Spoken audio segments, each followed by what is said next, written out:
Dear students, yesterday we have seen Song of the Open Road. We have seen two stanzas. Today we will see the remaining stanza of this poem in part 2. Let us see the brief summary what we have seen yesterday. We know that the poem begins with poet's journey on foot on the open road. Here the road means the road of life. He expresses that he is very cheerful to take the journey in this healthy and free world. In addition, the poet has a control over the journey as he is free to choose the brown path wherever to travel. हमने क्या देखा था कि poet जो है अपनी journey अपने open road पे चालू करता है. Here the road means the road of life. यहाँ पे रोड मतलब क्या है? It is the road of life. He expresses that he is very cheerful to take the journey in this healthy and free world. वो बताता है हमें कि ये जो वर्ल्ड है जो हेल्दी है, फ्री है, इस वर्ल्ड की जर्नी के लिए वो एकदम चेयरफुल है, हैप्पी है. In addition the poet has a control over the journey as he is free to choose the brown path where to travel. तो हमने देखा था कि पोएट का उसके जर्नी के ऊपर कंट्रोल है, क्योंकि उसने क्या कहा था? क्या? The long brown path before me leading wherever I choose, है ना. तो उसकी जर्नी के ऊपर उसका कंट्रोल था. देन सेकंड स्टैंजा में कवि यहाँ पे कहता है, next the poet continues the thoughts in earlier lines by saying that he does not ask for good fortune and considers himself the creator of his own fortune. कि continue उसका जो thought है यहाँ पे कंटिन्यू है. वो कहता है कि वो गुड फॉर्चून जो है किसी से भी नहीं मांगेगा, हमने कल देखा है. And consider himself the creator of his own Fortune, कि खुद के फॉर्चून को, खुद के गुड लक को खुद क्रिएटर करेगा, खुद ही क्रिएटर, खुद क्रिएट करेगा.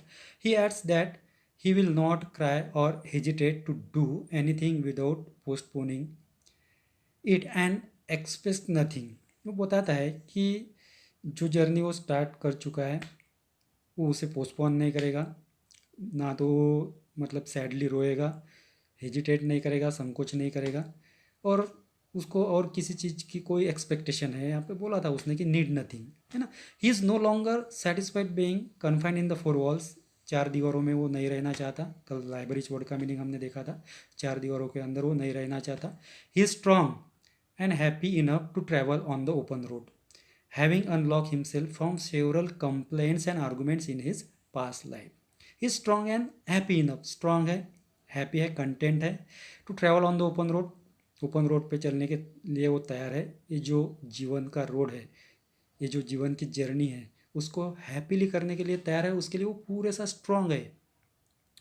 Having unlock himself from several complaints and arguments in his past life. और उसका जो पास्ट लाइफ है उसमें जो भी कंप्लेंट्स थी, आर्गूमेंट्स थे, उससे वो अब क्या है? फ्री है. वो अनलॉक, वो एकदम फ्री है, उससे एकदम मुक्त है. ठीक है. तो यहाँ तक हमने कल देखा था. तो रिमेनिंग स्टैंजास जो है वो हम आज देखते हैं.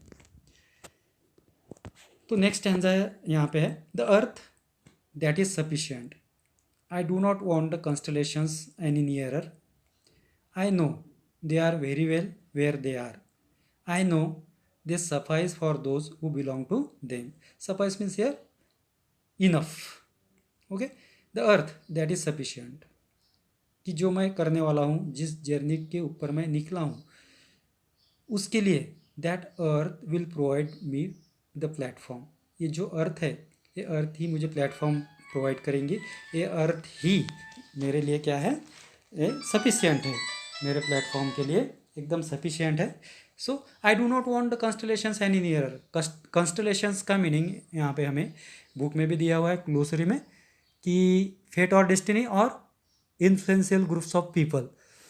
उन लोगों का ग्रुप जिनके ऊपर ग्रह तारों का प्रभाव होता है, उनका इन्फ्लुएंस होता है.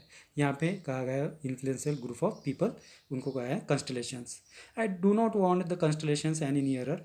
I know they are very well where they are. I know they suffice for those who belong to them.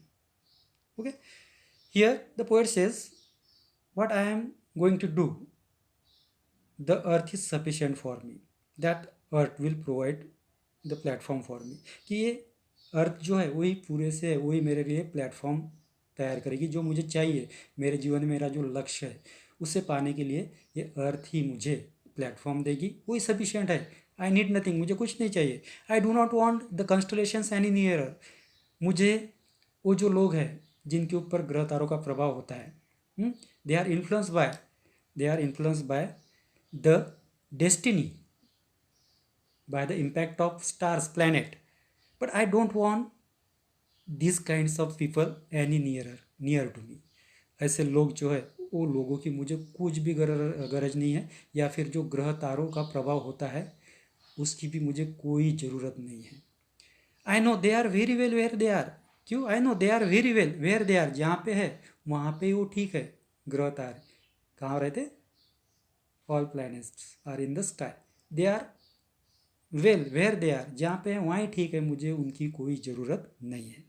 I know they suffice for those who belong to them, I know they suffice for those who belong to them, कि जो लोग उनके ऊपर भरोसा रखते हैं, उनको belong करते हैं, मानते हैं, उनके लिए वो सफाइस है, इनफ है.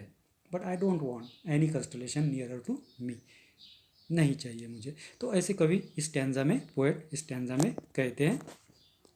Let us see the next stanza. Student you can see that the next stanza is in parenthesis. तो पैरेंथेसिस क्या होता है? पैरेंथेसिस मतलब जो दिया हुआ स्टैंजा है वो ब्रैकेट में होता है, कॉमास वगैरह होते हैं, इनवर्टेड कॉमास वगैरह होते हैं. तो या कि यहाँ पे लास्ट स्टैंजा आपको ब्रैकेट में दिख रहा है अपने बुक में, तो इसको पैरेंथेसिस कहते हैं. The reason behind giving the stanza in parenthesis is that poet, जो भी अब तक पोएट ने क्या किया है यहाँ पे थॉट एक्सप्रेस किए है, वो थॉट यहाँ पे कंटिन्यूस है और थोड़ा सा इम्फेसिस देने के लिए, एक प्रभाव छोड़ने के लिए इसको ऐसे दिया हुआ है. Still here I carry my old delicious burdens. Here old delicious burden stands for sweet memories of the past. Old delicious memories, old delicious burdens means sweet memories in the past. I carry them, men and women, I carry them with me wherever I go. I swear it is impossible for me to get rid of them. I am filled with them and I will fill them in return. Okay. Still here I carry my old delicious burdens. I carry them, men and women, I carry them with me wherever I go. So poet wants to say here that though he doesn't want anything, he doesn't want any companion, he is ready to do his journey alone in his life, he is totally prepared for it, he is strong enough for this journey, but he also admit that he had some burdens with him, and that burdens are his old delicious memory, his sweet memories about the past, memories about men and women, memories about men and women, but all that memories are sweet memories in the past. तो वो क्या कहता है कि फिर भी मैं जो है, जो पास में जो भी ओल्ड मेमोरीज है, स्वीट मेमोरीज है, वो मैं अपने साथ कैरी कर रहा हूँ, वो मेरे साथ है, वो यादें मेरे साथ है. I carry them, main and women, वो जो भी मेमोरीज में जो स्त्री पुरुष है वो सब मेमोरीज मेरे साथ है. I carry them with me wherever I go, जहाँ पे भी जाऊँगा ये मेमोरीज मेरे साथ होगी. I swear it is impossible for me to get rid of them, और मैं स्वेयर करके या शपथ लेके यहाँ पे बोलता हूँ कि उन मेमोरीज से क्या रीड ऑफ होना, ये मेरे लिए क्या है, इम्पॉसिबल है. उस मेमोरीज से भागना मेरे लिए इम्पॉसिबल है, वो मेरे साथ रहेगी जहाँ पे भी जाऊँगा. I am field with them, मैं उस मेमोरीज से क्या हो चुका हूँ, I am field with them, उनसे मैं भर चुका हूँ. And I will feel them in return, मैं जैसे उस मेमोरीज से मैं भर चुका हूँ वो मेरे साथ है, स्वीट मेमोरीज है, हाँ, जो मुझे अभी भी क्या करती है, दे प्रोवाइड मी हैप्पीनेस. जिस तरह से वो मुझे हैप्पीनेस प्रोवाइड करते हैं मैं भी क्या करूँगा, I will feel them in return, definitely in this life, in this journey of life, I will acquire success, I will get my desired aim, and I will add more sweet memories, I will add more sweet memories in the collection of this old sweet memories. तो ऐसे add करके मैं उनको क्या करूँगा, I will feel them in return, return में मैं फिर से उन्हें फील करूँगा, फिर से कुछ स्वीट मेमोरीज मैं उसमें ऐड करूँगा। तो इस तरह कवि ने इस पोएम में क्या दिखाया है, the poet shows his optimism, shows his nature, how he like freedom, how uh, he enjoys the journey of his life। ये यहाँ पे कवि ने हमें दिखाया है कि वो अपने लाइफ में फ्रीडम पसंद करता है, हैप्पीली उसे जर्नी वो करना चाहता है, और उसका जो भी डिज़ायर एम है उसमें वो सक्सेस भी पाना चाहता है। उसके लिए वो एकदम क्या है, स्ट्रांगली रेडी है, प्रिपेयर्ड है, वेल प्रिपेयर्ड है, वो जर्नी के लिए निकल पड़ा है। ग्रह तारों के ऊपर कोई भरोसा नहीं है, और अपना फॉर्चून वो खुद बनाना चाहता है, अपना गुड फॉर्चून गुड लक वो खुद बनाना चाहता है, खुद के मेहनत से, खुद के भरोसे वो सब कुछ करना चाहता है। तो ये थी poem song of the open road. जो भी रिमेनिंग पार्ट है इस पोएम के ऊपर हम वो आने वाले वीडियो में या हमारे लेक्चर में देखेंगे। धन्यवाद।